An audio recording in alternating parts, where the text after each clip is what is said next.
آج کی رات ایک عظیم ہستی کی شہادت ہوئی صحابہ میں سے، جن کا نام ہے علی بن ابی طالب۔ میں اپنا تجزیہ پیش کر رہا ہوں، نہ کہ کسی اور کا، غلط بھی ہو سکتا۔ تمام صحابہ میں سب سے مظلوم ہستی علی بن ابی طالب، سب سے مظلوم ہستی، جن کی اولاد کا بچہ بچہ ذبح کر لیا، خود بھی شہید ہوئے اور آگے نسل بھی ساری ذبح۔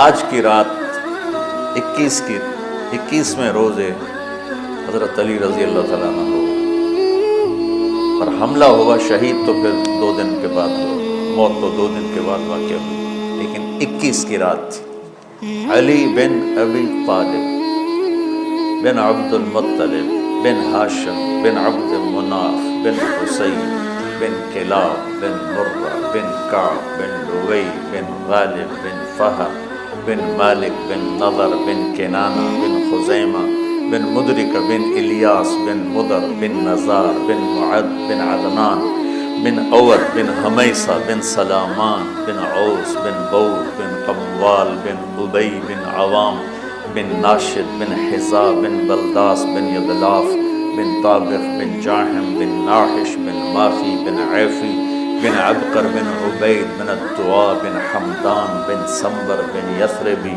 بن یحزن بن یلحن بن انعوا بعیزی بن ذیشان بن عیسر بن اقناد بن ایہام بن مقصر بن ناحث بن زارع بن سمی بن مزی بن عوض بن عرام بن قیدار بن اسماعیل بن ابراہیم بن آذر بن ناحور بن سرود بن رعو بن فائد بن عابر بن ارفخشاد بن سام بن نوح بن لامک بن متوشال بن ادریس بن یرد بن ملحقیل بن قینان بن آنوش بن شیسو بن آدم علیہ السلام۔ آج ہمارا جی چاہ کہ میں امیر المومنین کا نسب بیان کروں کہ آج ان کی شہادت کی رات ہے، شہادت کا دن ہے، کہ جب اہل شام نے الگ حکومت اپنی قائم کر دی، حضرت علی کے مقابلے میں اپنی حکومت کا اعلان کر دیا تحکیم کے فیصلے کے بعد، اور اس پر خوارج کی ایک جماعت بن گئی، الگ ہو گئے، جنہوں نے پھر بڑی خوفناک جنگیں کی، بڑے زمانے تک وہ مسلمانوں کو نقصان پہنچاتے رہے۔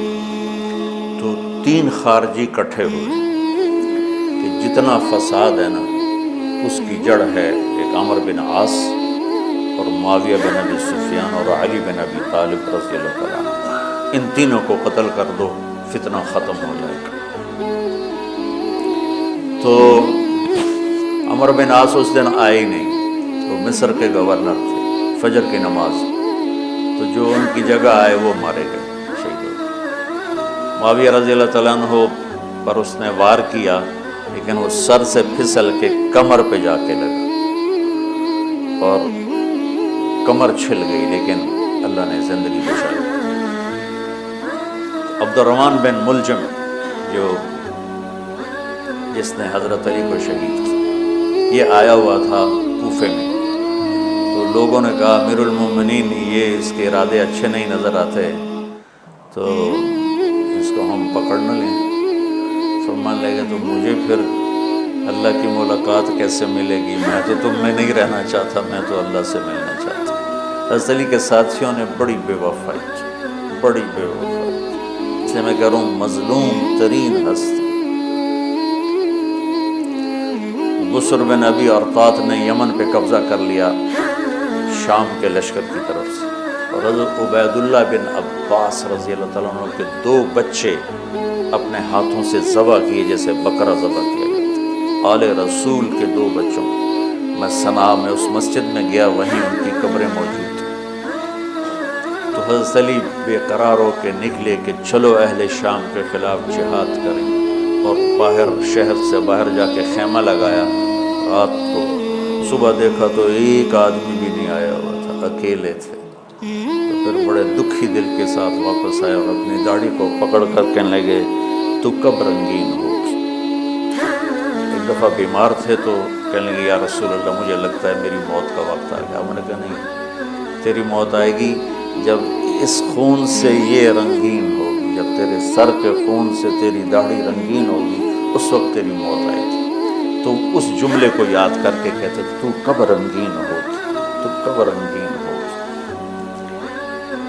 چونکہ ساتھی ساتھ چھوڑ گئے تھے تو شدید قسم کی بے وفائی کا سامنا ہوا۔ پھر آگے نسل ذبح۔ آپ نے حضرت حسین کا کربلا تو پڑھا ہوا، لیکن میں نے جو گلدستہ اہل بیت کے بعد میں نے جب پڑھا تو جو اس کمبخت ابو جعفر منصور نے آل حسن پہ ظلم توڑے، اللہ میری ہچکی لگ گئی روتے روتے۔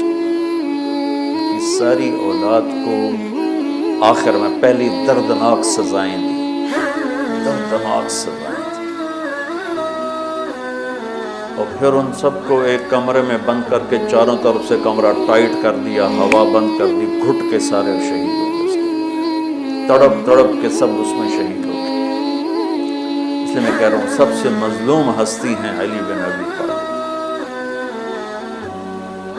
تو فرمانے لگے اس کو پکڑو گے تو میں شہید کیسے ہوں گا؟ پھر ایک دن دیکھا کہ لوگ گھر کے باہر پہرا دے رہے تھے۔ آپ نے کہا کیا کر رہے ہیں؟ کہ جی وہ آپ کا خطرہ ہے، پہرا دے رہے ہیں۔ کہنے لگے کس سے دے رہے ہو؟ زمین والوں سے، آسمان والوں سے؟ وہ کہنے لگے جی آسمان والوں سے کون دے سکتا ہے، زمین والوں سے پہرا دینے کا۔ بیٹا جا کے سو جاؤ، آسمان والا فیصلہ کرتا ہے، تو زمینی پہرے کام نہیں آتے، جاؤ۔ وہ فیصلے آسمان سے اترتے ہیں، زمین پہ نہیں اترتے۔ تو 21 رمضان کو فجر کی نماز میں اس نے آ کے جو وار وہ سیدھا سر پہ لگا تو سر پھٹ گیا، تلوار دماغ میں چلی گئی، شور مچ گیا، پکڑا گیا۔ اب دیکھنا حضرت علی کے اخلاق، لوگ اکٹھے ہو گئے۔ حضرت زینب کو پتہ چلا تو وہ بھاگی بھاگی آئیں اور رونے لگی، واہ ابتا واہ ابتا۔ تو وہ کہنے لگا، لوگ کو پٹی پٹی باندھنے لگے، تو وہ کہنے لگا ابن ملجم جتنی مرضی پٹیاں باندھ لو، اب یہ مر کے ہی رہے گا۔ اس تلوار کو 1 مہینہ زہر میں ڈبو کے رکھا ہے، پھر وار کیا ہے۔ تو اس پر تو بڑے سے بڑے حلیم کو غصہ آ جانا چاہیے، وہیں اس کا قیمہ ہو جاتا۔ اور حضرت علی کیا کہہ رہے ہیں؟ بھائی اس کے لیے نرم بستر بچھاؤ، اس کو گرم گرم کھانا کھلاؤ، اسے ٹھنڈا ٹھنڈا پانی پلاؤ۔ اگر میں زندہ رہا تو میں خود فیصلہ کر لوں گا مجھے کیا کرنا ہے، اور اگر میں شہید ہو گیا تو پھر پہلی میری درخواست ہے کہ اسے معاف کر دیں۔ یہ بتانا چاہتا تھا، اسے معاف کر دیں، اور اگر اسے میرے بدلے میں قتل کرنا چاہو تو پھر اس کو تکلیف نہ دینا، بس ایک ہی وار سے اس کی گردن اڑا دینا، اسے تکلیف نہ دینا۔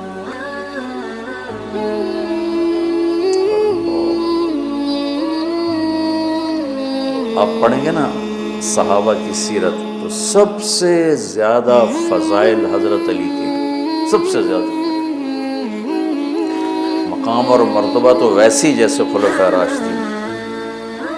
سارے صحابہ اللہ کے ہاں مغفور محبوب، ان میں سے 10 مقرب ترین ابو بکر، عمر، عثمان، علی، طلحہ، زبیر، سعد، سعید، ابو عبیدہ بن جراح اور عبد الرحمن بن عوف۔ پھر ان 10 میں سے 4 محبوب ترین جو خلفاء بنے، پھر جیسے ان کی خلافت کی درجہ بندی ہوئی ایسے ان کے مقام اور مرتبے کی درجہ بندی ہوئی، لیکن فضائل سب سے زیادہ حضرت علی کے ملتے ہیں۔ اور یہ ایک فضیلت جو حضرت علی کو اللہ کے نبی نے سنائی، ہاتھ پکڑ کر یوں اپنے سینے کے قریب لگا کے فرمایا، اَتَرْضَىٰ أَن يَكُونَ مَنزِلُكَ مُقَابِلَ مَنزِلِي فِي الْجَنَّةِ، علی تو راضی ہے جنت میں تیرا گھر میرے گھر کے سامنے ہوگا۔ تو حضرت علی رونے لگے کہ نہیں،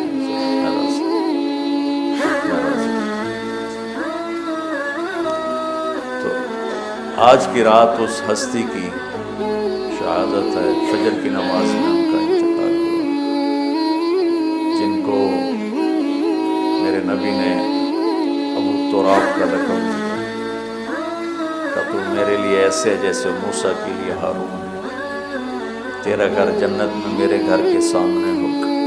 پھر آپ نے اپنی بیٹی فاطمہ سے کہا فاطمہ تو میں یہ دونوں حسن حسین اور یہ جو سویا ہوا ہے، حضرت علی جاگے نہیں، وہ سوئے ہوئے تھے، یہ جو سویا ہوا ہے ہم پانچوں آخرت میں ایک ہی جگہ پر ہوں گے، اکٹھے ہوں گے۔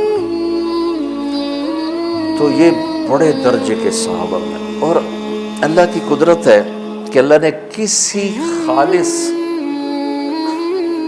ہاشمی کو حکومت نہیں دی، کامیاب نہیں ہوئی تھی۔ بنو عباس بھی اہل بیت ہیں لیکن ذرا دور سے، ان کے 35 حکمران آئے، 35 میں سوائے ایک کے سب کی مائیں ہاشمی نہیں تھی۔ پہلے ہاشمی خلیفہ بنے حضرت علی، والد کی طرف سے بھی والدہ کی طرف سے، اور وہ کہتے تھے تو کب رنگین ہوگی، اور موت مانگتے مانگتے یہاں تک کہ شہید ہو کے چلے گئے اور دکھوں بھری زندگی گزاری۔ وَلَقَدْ رَأَيْتُهُ فِي بَعْضِ مَوَاقِفِهِ وَقَدْ أَرْخَى اللَّيْلُ سُدُولَهُ وَغَارَ نَجُومُهُ وَهُوَ قَائِمٌ يُصَلِّي فِي الْمِحْرَابِ قابضاً على لحيته يتململ تململ السليم ويبكي بكاء الحزين ويقول للدنيا إلي تغررت وإلي تشوقت وإلي تزينت وإلي تشوفت آه من قلة الزاد وبعد السفر ووحشة الطريق أيتها الدنيا غري غيري قد بتتك ثلاث عمرك قصير ومجلسك حقير وخطرك يسير من قلة الزاد وبعد السفر ووحشة الطريق۔ یہ درد بھری فریاد ان کی روز ہوتی تھی رات کو، ایسے تڑپتے تھے جیسے سانپ کا ڈسا تڑپتا ہے، اور ایسے روتے تھے جیسے دکھوں کا مارا روتا ہے۔ شہید ہو گئے۔ حضرت حسن کو حکومت ملی، ہاشمی کے بیٹے، ہاشمیہ کے بیٹے 6 مہینے بعد چھوڑ کے دستبردار ہو گئے۔ پھر بنو عباس کے 35 خلفاء میں امین کو حکومت ملی۔ امین کی ماں بھی ہاشمی تھی، باپ بھی ہاشمی، ہارون باپ اور زبیدہ ماں۔ زبیدہ ہاشمیہ تھی اور ہارون ہاشمی تھا۔ مامون اس کا بھائی باندی کا بیٹا تھا، امین زبیدہ کا بیٹا تھا، اور ہارون نے زبیدہ کے پریشر میں وصیت نامہ امین کے لیے لکھوایا، اور بعد میں مامون، کہ پہلے خلیفہ امین ہوگا، امین کے بعد مامون ہوگا۔ امین کو 2 سال کے بعد مامون نے قتل کروا دیا اور حکومت پہ قبضہ کر لیا۔ کسی خالص ہاشمی کی حکومت نہیں چلی، اور امام حسن نے حضرت امام حسین کو بلا کے فرمایا کہ میرے بھائی ایک وصیت کرتا ہوں جب انتقال کا وقت، کہ میں نے دیکھ لیا ہے اللہ نے ہمیں نبوت دی ہے، ہمیں حکومت نہیں دے گی۔ حضرت حسن کو اللہ نے اللہ کے نبی والی فراست دی تھی۔ امام حسن اس فراست کے مالک تھے جو اللہ کے نبی کو اللہ نے دی تھی، وہاں سے حصہ ملا تھا فراست کا۔ عجب عجب باتیں فرمائیں۔ جب حضرت علی نے مدینہ چھوڑنے کا ارادہ کیا، ابا جان مدینہ نہ چھوڑو، مدینہ نہ چھوڑو، آپ اکیلے ہو جاؤ گے، آپ تنہا ہو جاؤ گے، مدینہ نہ چھوڑو۔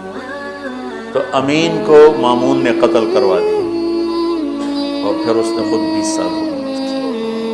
تو اللہ تعالیٰ نے اہل بیت کو حکومت سے گندہ ہی نہیں ہونے دیا۔